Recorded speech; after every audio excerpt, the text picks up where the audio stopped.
Hello, everyone, and welcome to the fourth and final episode of the conversation series by the Marketing Committee of SPJIMR, where we interview industry experts in the field of marketing.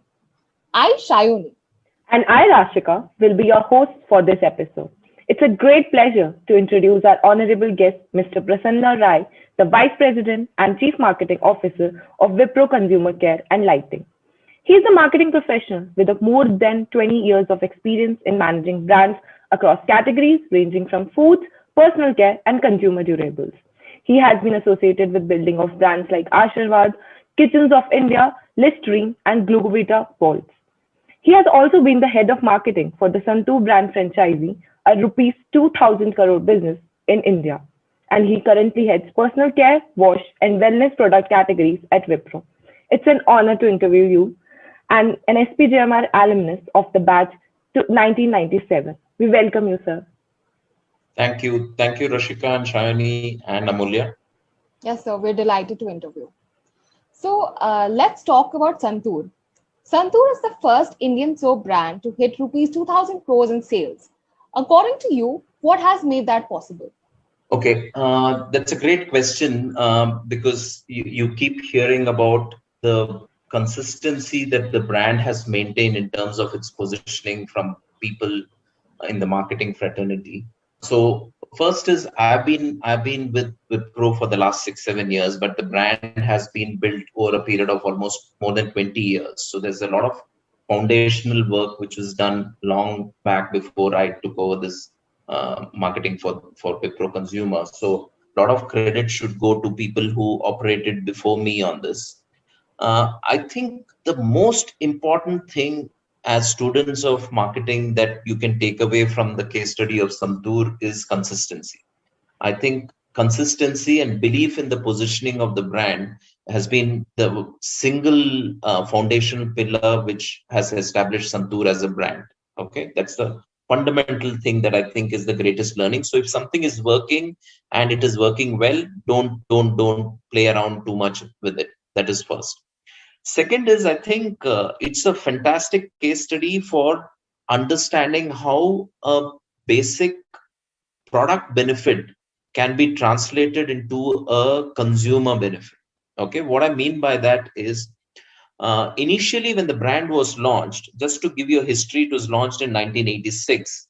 Okay, initially when it was launched, the biggest thing that people worked with was the two ingredients, which is sandal and turmeric, which is very consistent till now. And it was considered one of the most sought after home remedy that women were using for taking care of their skin. Okay, so there it had a great ingredient story. And people at that time who are handling the brand thought that that is good enough. And they ran with it for almost 3-4 years. Okay, initially there was new news and the brand started growing. After that, it started stagnating. So it came to a stage where people again went back to research and they started analyzing what is it. Then it was very obvious that, yeah, there are ingredients, but what is the benefit that the consumer is getting? Right? That question, when it was posed, it turned out that, you need to create a space for your brand, right? Which is distinct in the consumer's mind, which is the key for a positioning. And by that time, a lot of brands had established itself, and Santur actually was a late entrant in soap because by 1986 there are lots of established brands like Lux, Rexona, and Lifebuoy were very well established. So one of the things that came up is we need to operate in the beauty space, and the competition brands are Lux and other beauty brands. And at that point of time, the person, the all credit goes to the person who came up with the insight of younger looking skin.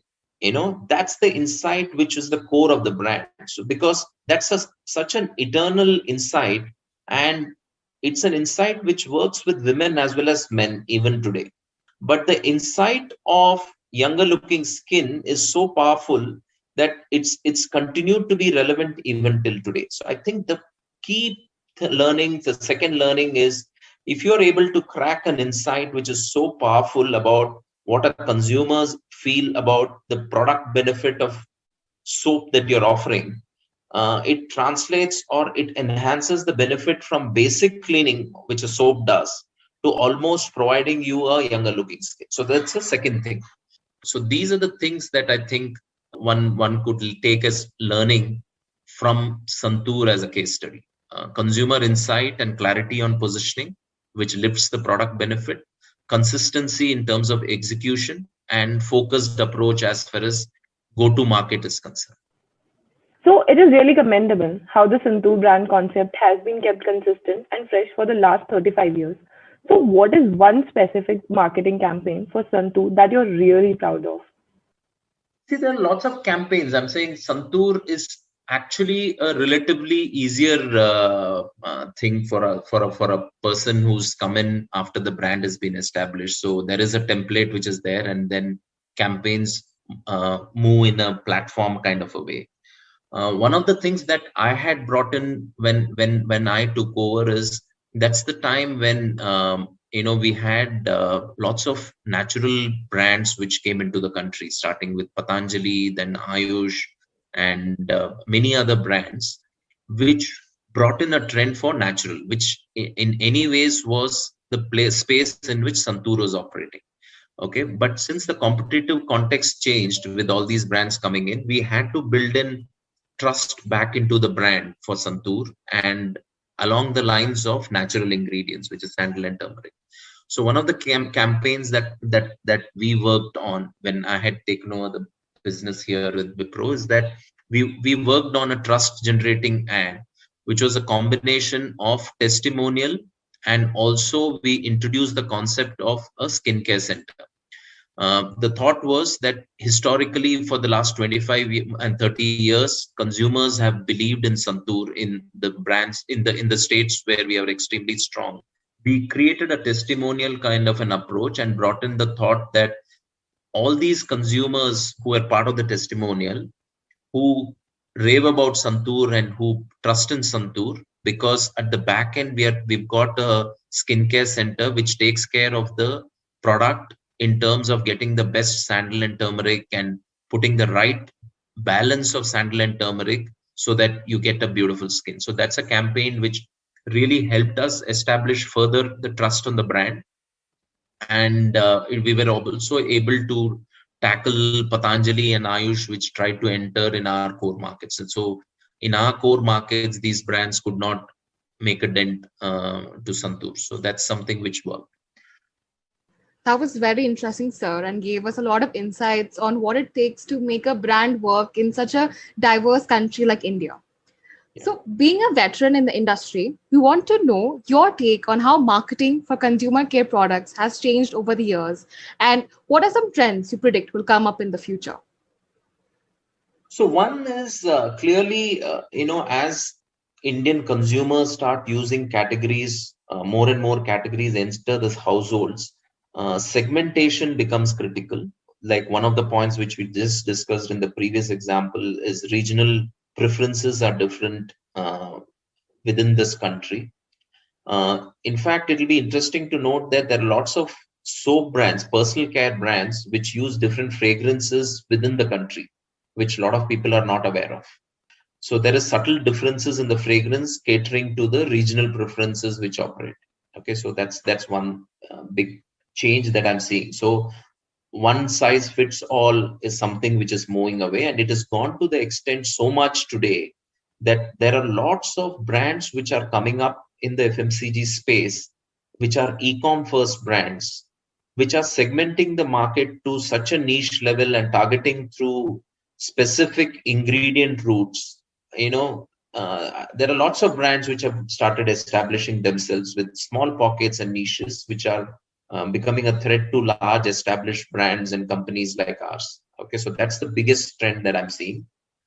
Second is digital marketing. Definitely, we are seeing a trend towards digital as an approach to media is also growing a big way, and that whole space gives you an option of segmenting the market, targeting the market depending upon psychometric factors, which we all used to talk about, but executionally was difficult when it was the pre-digital era, because in TV segmenting the media becomes difficult, right?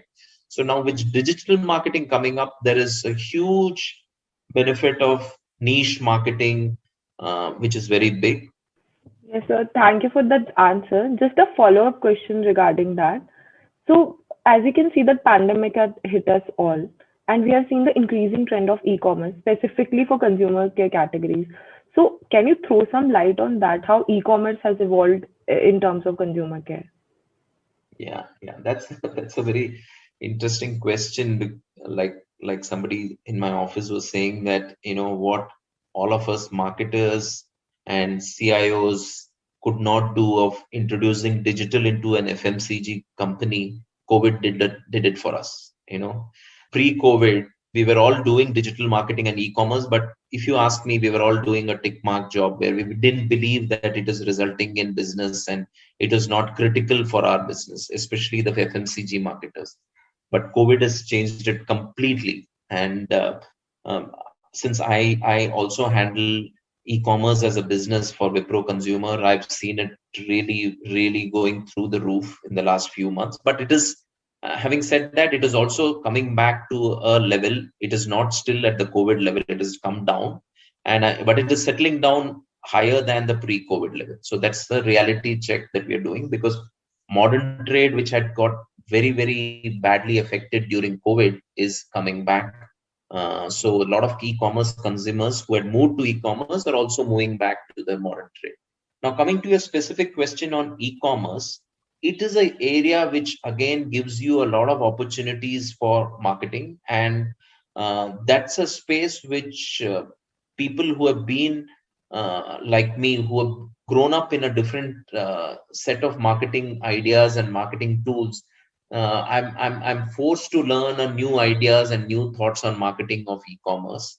So what we have done is we have loaded all our youngsters into e-commerce, so they know the market very well. They experience e-commerce much more than what I do, and so they bring in a lot of learning for all of us who have spent many years in marketing or in business, and we are using them as the people who are initiating all these marketing ideas, new ideas on e-commerce. So my team on e-commerce is filled with all management trainees. So that's the way, I think we are able to learn.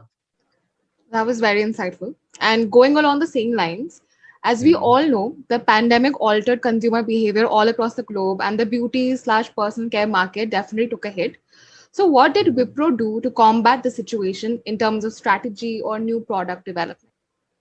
So I think we had we as soon as the lockdown happened and COVID hit, it was a frenzy for the organization, and then I know that it was true for many all other organizations, and especially with FMCG, because two things happened. One is whole supply chain thing broke down. So it was very important that the every company operated like a war room. Especially if I have to take an example of Wipro, we had calls every day, cross-functional calls, so that every decision was taken instantaneously across functions. So we were operating calls on marketing, and cross-functional teams meetings happened every day basis, because every day was a new learning. Somewhere the trucks could not reach this place, or factories had to shut down because some people had COVID. How do we alter the supply chain? We had lots of labor related issues, so we had to change the product profile. So all the offers which we are operating, which required a lot of labor in supply chain, had to be cut out, and we were giving non-offer stocks. Supply chain has to be streamlined, so we said we will only supply the key SKUs, will not supply the fringe SKUs. We had to take a call on that. And we also had to take a call on prioritizing hygiene products, because some of the products like Dios did not do well. And we knew that, no point pushing those stocks, which would be a strain on the system. So we focused on the hygiene products. So there was a complete revamp of production and supply chain. That was very critical, and that really helped us grow, because we saw a good upside in soaps and hand wash and sanitizer, which were core products for us as Wipro Consumer. That kind of really helped us grow in these pandemic times. Second is we also introduce a lot of products, both new brands and also new introductions of variants in existing categories. So we launched two brands, Hygienics in the personal care space and Max Clean in the surface cleaner space. And these are brands which were in the pipeline to be launched 2 years down the line. And most of the products, we were supposed to get it from our international markets in Malaysia and Philippines. And when COVID struck, we said this is the right point to do. So we launched those brands, and which are in the nurturing phase. Sir, it was great to know how companies like Wipro manage the VUCA world of which happened with pandemic. So while looking through your profile, we noticed that you have worked across multiple industries and companies, ranging from Tata Motors to ITC, then Lenovo, J&J, and now Wipro. So what were your key learnings? And can you highlight some skills that young business school students like us who aspire to become successful marketing professionals can develop? Okay. So if you see, my interest after SPJIN has always been in marketing and specifically consumer marketing. And most of my time has been spent on FMCG. So I had a small stint with Lenovo where it was durable marketing. But my interest and my forte has been on FMCG. And the reason for that, when I've internalized about, when I talk to my friends who are in different industry and what is the kind of skill set that I have, what is the experience that I have, what I realized is each of us, there is a huge thrill in leaving a legacy or creating something new which stays with organizations or stays with consumers. And to me, that thrill is the highest in FMCG. So it's not a forum for me to sell FMCG, but that's my personal feeling that, in FMCG, a brand manager gets to create something which remains as a legacy for consumers. And also when you look back, you feel proud about it, right? Now coming to the skill set. Skill set is, as a brand marketer, actually, if I have to tell somebody, if somebody asks me, what do you do as a brand marketer? My answer is, I do nothing myself. What I do is I work with different functions, different agencies. You need to be a person who has a complete knowledge of the business, right from consumer understanding, research, to product development, to supply chain, to manufacturing, to sales. If you don't have a good understanding of these aspects, you will not be able to work with these other cross-functional teams to get what you want finally. So my input to people who are taking marketing as a role is that your functions or your interest while you're in the campus should not be restricted to only to marketing subjects, but you need to have a keen understanding of supply chain as well as finance, because these are very important critical roles which become very relevant when you take on a role as a brand marketer, because business is dependent on these aspects. Supply chain and finance and understanding of finance takes you a long way in making a good business leader. Thank you so much, sir, for sharing your wisdom with us and our viewers. So now we have a fun rapid fire segment where we will ask you a question and you will have 10 seconds to answer. With your permission, can we start? Yeah. Sure. Okay, so here's the first question. What is your favorite food? Oh, I like mutton biryani. So what is your favorite hobby? I love watching movies. So just as an added information, I can speak 6 languages and I can understand 7. I watch movies of every language. Okay. So what is your favorite movie of all time? Oh, okay. Okay. One is, I think one is a Hollywood classic, which is Shashank Redemption, something which everybody likes. Another one, which is a Tamil movie, which is a Kamal Haasan movie called Nayakan. Sir, what is your favorite book? Malcolm Gladwell is one writer who I liked, both his Blink as well as Outliers. Okay. So if you were not in your current profession, where do you think you would be? I'm not sure. Okay, let me put it like this. When I was growing up, I wanted to be, only thing that I wanted to be was an engineer when I was growing up, mainly influenced by my brother. who was also an engineer. So I would have been maybe a software engineer at coding somewhere, and maybe I would have done that. So, sir, any fond memory of SPJIMR that you remember? Lot of memories. I don't know whether it's the appropriate thing to say, but let me anyway say it. A lot of us, I'm sure even now SPJN is known for it. A lot of us were people who have come with experience in my batch. I'm sure it is true even now. And maybe 2-3 years experience. And most of us, when we got into the working thing, there is also the thing of, irrespective of how the exam went, whether it went well or did not go well, there were lots of restaurants and other related spaces which were very close to the campus which we used to visit. Basically, I'm talking about, we had good fun on Friday evenings going and having a few drinks there. That was the fun moment which I will never forget. So that's the reason I said it's appropriate or not. But anyways, that's one thing which I will never forget. Second is what I talked about, the whole marketing related subjects is second. Third is I used to be a keen volleyball player. So we used to play regularly volleyball. I don't know whether people still play there. We used to play rubber ball, tennis ball, cricket, and volleyball in the campus. And I was part of the team and I was a regular there. And interestingly, both these grounds were, one was in front of the girls' hostel and the other one was behind the girls' hostel. So there was the added, encouragement to play those two games. So those are things which I can never forget. Thank you so much, sir. It was really fun to know about your life at SPJIMR and how student life was for you. We are also waiting to go to campus and experience all of that as well. So thank you, sir, once again for joining us today and giving us the pleasure of interacting with you. And to our viewers, thanks for tuning in to the final episode of the Conversation series. We had an amazing journey and hope you enjoyed it as well. With this, Marketing Committee 2021 signs off. Thank you.